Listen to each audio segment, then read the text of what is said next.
Bismillahirrahmanirrahim. Assalamualaikum warahmatullahi wabarakatuh. Pada pertemuan kedua, hari ini kita akan membahas flowchart diagram. Ya. Kenapa kita membahas flowchart diagram ini?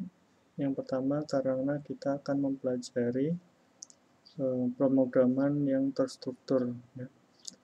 Di dalam mempelajari pemrograman terstruktur, kita sebagai programmer nantinya harus memahami atau bisa membaca yang namanya flowchart diagram. Pertemuan kemarin saya sudah memperlihatkan contoh-contoh algoritma dengan menggunakan flowchart diagram. Ya. Seperti yang kalian lihat di monitor, flowchart diagram adalah sekumpulan simbol ya, simbol yang menggambarkan alur proses dari suatu algoritma. Ya, kita langsung saja membahas flowchart diagram ini lebih dalam. Capaian pembelajaran pada materi hari ini adalah diharapkan mahasiswa mampu mencari suatu solusi dalam permasalahan logika yang dituangkan ke dalam algoritma, kemudian diimplementasikan ke dalam suatu bahasa pemrograman. Kompetensinya nanti mahasiswa dapat memahami komponen-komponen flowchart, kemudian mampu menyajikan algoritma ke dalam bentuk flowchart, kemudian mahasiswa mampu mencari solusi permasalahan logika yang dituangkan ke dalam algoritma. Sejak tadi saya menyebutkan yang namanya flowchart ya. Bahasa Inggrisnya adalah flowchart, sedangkan di Indonesia kita mengenal dengan diagram alir ya, flowchart diagram. Itu adalah suatu standar untuk menggambarkan urutan langkah dalam suatu proses yang dinyatakan dengan simbol dan aliran setiap langkah dinyatakan dengan garis yang bertanda panah ya. Ini definisi untuk menggambarkan diagram alir atau flowchart diagram. Bagan-bagan yang mempunyai arus yang menggambarkan langkah-langkah penyelesaian suatu masalah.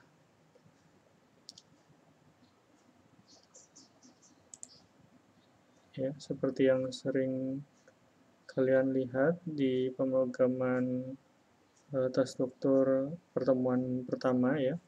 Kemudian mungkin pernah juga disampaikan pada mata kuliah algoritma pemrograman, di mana simbol-simbol flowchart itu memiliki arti ya. Jadi penggunaannya tidak sembarangan dan harus sesuai dengan fungsinya.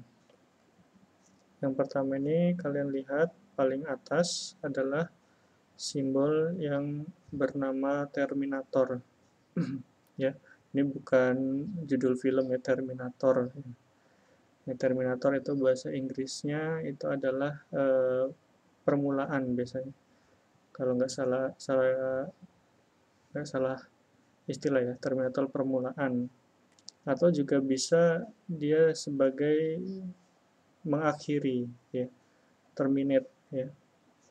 Makanya kan di film Terminator itu tokohnya membunuh orang-orang gitu ya, menghilangkan ya, atau mengakhiri suatu proses ya. Ini adalah Terminator. Fungsinya adalah sebagai permulaan dan mengakhiri suatu program. Nah, kemudian yang kedua itu adalah garis atau aliran ya. Ini yang menggambarkan aliran dalam suatu proses, yaitu simbolnya adalah tanda panah ya. Yang fungsinya adalah menggambarkan arah aliran dari program. Kemudian yang ketiga ini adalah preparation ya. Ini adalah fungsinya melakukan proses inisialisasi atau pemberian harga awal atau nilai awal ya. Kemudian yang keempat ini bernama proses ya. Simbol kotak ini bernama proses, yang fungsinya adalah menggambarkan suatu proses dalam pemrograman ya.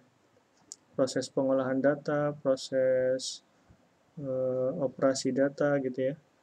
Nah, itu digambarkan dengan simbol kotak seperti ini, persegi panjang gitu ya. Kemudian yang kelima ini adalah simbol input ataupun output data ya.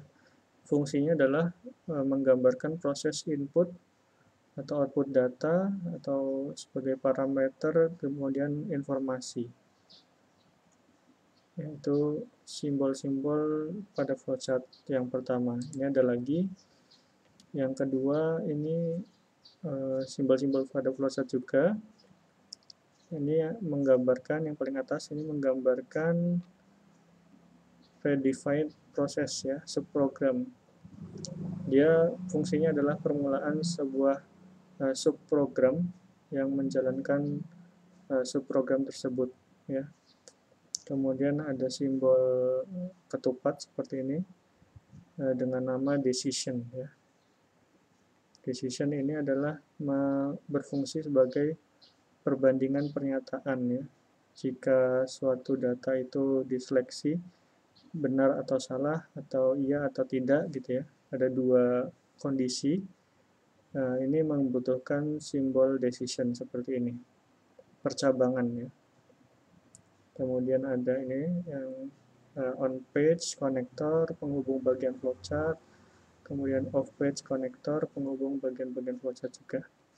Nah, ini mungkin beberapa dari simbol-simbol ini tidak semua kita pelajari, namun beberapa saja yang kiranya sering terlihat dalam suatu flowchart diagram gitu ya. Sering digunakan dalam flowchart diagram. Nah, ini yang perlu diingat adalah komponen pada flowchart ya.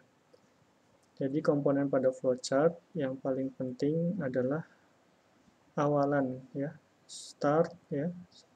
Itu berisi instruksi untuk persiapan peralatan yang diperlukan sebelum menangani pemecahan persoalan.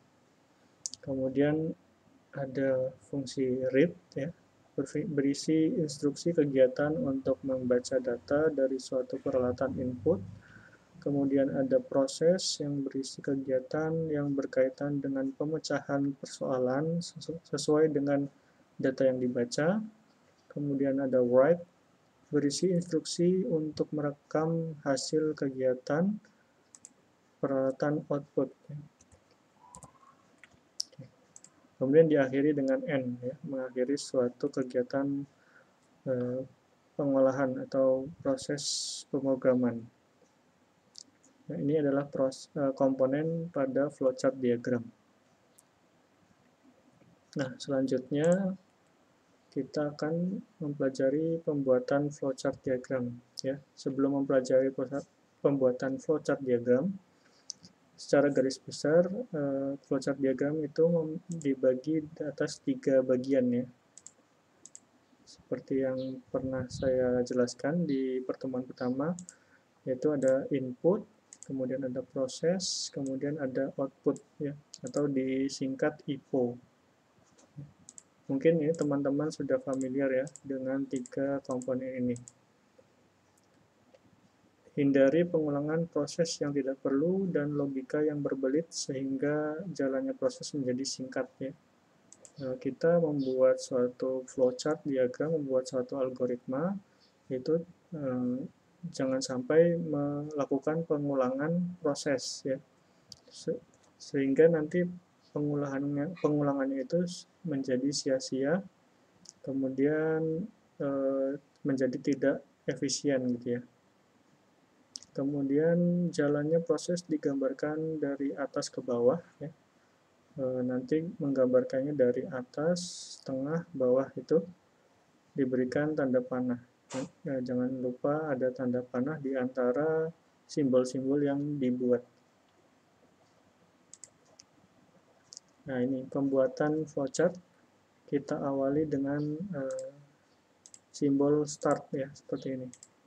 Ini mungkin kurang terlalu lonjong ya, nanti kita, nah ini bisa saya lonjongkan seperti ini ya. Setiap program atau setiap algoritma pasti diawali dengan tanda start seperti ini, simbol start ya. Kemudian diakhiri dengan simbol end. Nah, di tengah-tengahnya nanti merupakan prosesnya. Ini tiga bagian utama dari sebuah flowchart diagram nanti.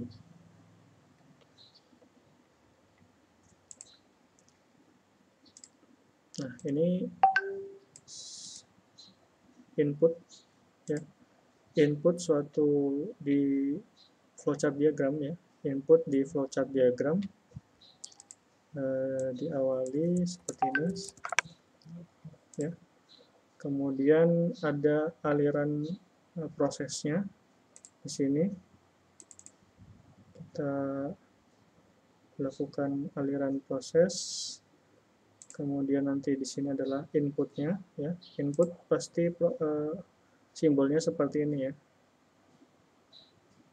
Seperti ini. Kemudian input ini nanti bisa berupa data ya, berupa ya, teks ya. Biasanya di dalam pemrograman itu ada tipe-tipe data ya. Tipe-tipe data apa aja? Ada string ya, ada string, ada integer, kemudian ada float, ada karakter, dan lain sebagainya ya. Nah, itu nanti kita pelajari di praktikum selanjutnya. Kemudian ada proses, ini proses ya. Proses berbentuk persegi panjang seperti ini ya. Proses matematika, proses perhitungan gitu ya, atau proses pengambilan keputusan, proses mengecek input ya, itu digambarkan dengan persegi panjang seperti ini. Kemudian outputnya ya, ini output juga nanti adalah berupa data ya. Nah, ini kita anggaplah ini sebuah algoritma dari perhitungan matematika ya. Misalnya startnya adalah mulai menghitung ya. Start, kemudian inputnya adalah data angka ya, angka 1 tambah 1 gitu ya. Inputnya adalah 1 tambah 1, kemudian prosesnya adalah penjumlahan ya. Prosesnya adalah penjumlahan, kemudian outputnya adalah angka 2 gitu ya. Berarti antara input dan output itu tipe datanya adalah sama. Tipe datanya adalah angka gitu ya. Input dan output. Kemudian prosesnya tadi adalah penjumlahan. Kemudian program perhitungan itu diakhiri.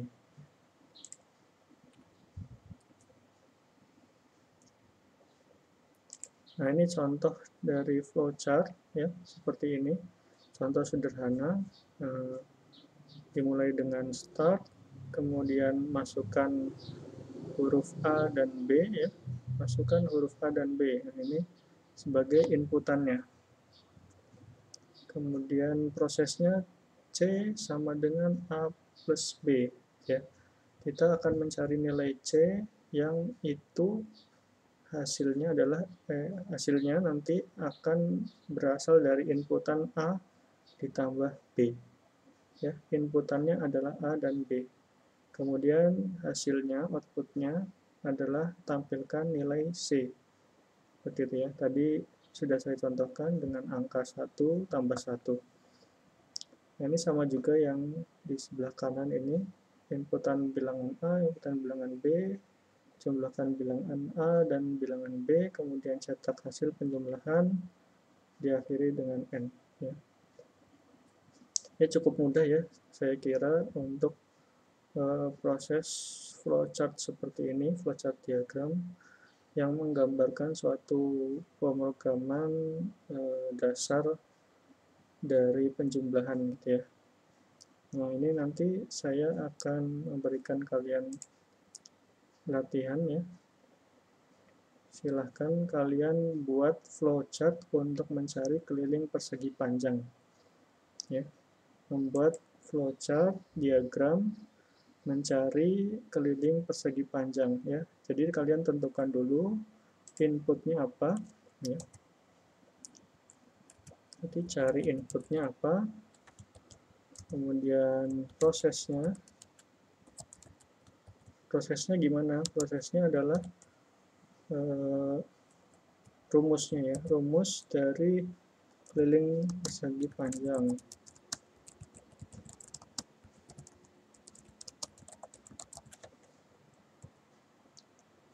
Kemudian outputnya adalah hasil dari rumus tersebut ya, hasil perhitungan keliling. Ya, saya ulang lagi, inputnya adalah berupa angka ya. Ya, kalian terserah mendefinisikan angkanya, misalnya mau 5, 6, 7, silakan. Angka yang jelas persegi panjang itu memiliki dua sisi ya, dua sisi yang serupa panjang dan lebar ya. Jadi tentukan angka panjangnya dan lebarnya ya. Kemudian rumusnya apa? Kemudian outputnya adalah hasil dari perhitungan rumus di dalam proses tadi. Nah, kemudian yang kedua latihannya adalah flowchart untuk menentukan bilangan ganjil dan genap. Nah, ini agak sulit sedikit, bilangan ganjil dan genap ya. Seperti tadi, sama inputnya berupa angka. Ini bisa saja angkanya tidak usah didefinisikan atau tidak usah ditentukan angkanya berapa gitu ya. Kita simbolkan saja angkanya, misalkan ya, misalkan angkanya adalah masuk input A gitu ya, gitu aja, atau input B terserah ya, atau input X gitu ya, input X. Kemudian prosesnya adalah ya, ini prosesnya adalah penentuan genap atau ganjilnya ya. Ya, ini silahkan cari sendiri bagaimana cara menentukan genap, angka, apakah angka itu genap atau angka itu ganjil, itu bagaimana ya. Kalian silahkan cari referensi bagaimana cara menentukan suatu angka itu genap dan ganjil ya.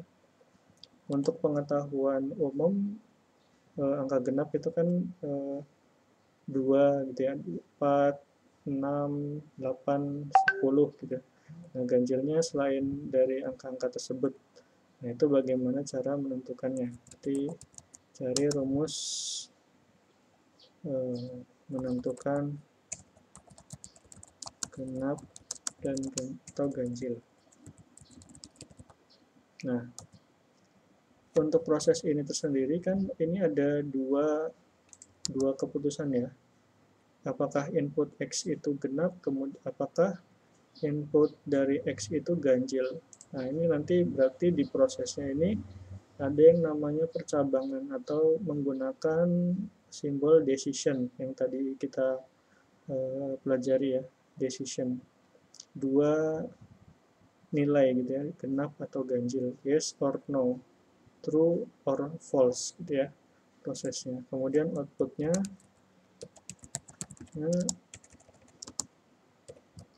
dia menampilkan hasil genap atau ganjil ya, dia memunculkan bahwa X itu genap atau X itu ganjil gitu ya, outputnya seperti itu. Kemudian nanti diakhiri dengan N ya, seperti biasa. Oke, untuk latihan ini kalian silahkan kerjakan dan nanti akan saya gunakan untuk sebagai presensi ya.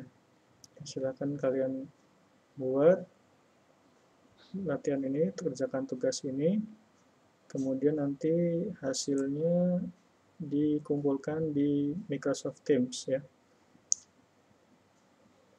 Kemudian untuk ketentuan pengerjaannya adalah kalian menggunakan tulisan aja, menggunakan kertas saja, manual ya, di kertas biasa. Silakan. Kemudian untuk praktikum nanti kita akan menggunakan suatu software yang bisa menggambarkan flowchart diagram seperti yang tadi saya jelaskan ya. Nanti kita akan belajar membuat flowchart diagram menggunakan software. Sementara kalian menggunakan manual dulu ya. Mungkin itu saja yang bisa saya sampaikan. Apabila ada salah kata, saya mohon maaf. Wabillahi taufiq wal hidayah. Wassalamualaikum warahmatullahi wabarakatuh.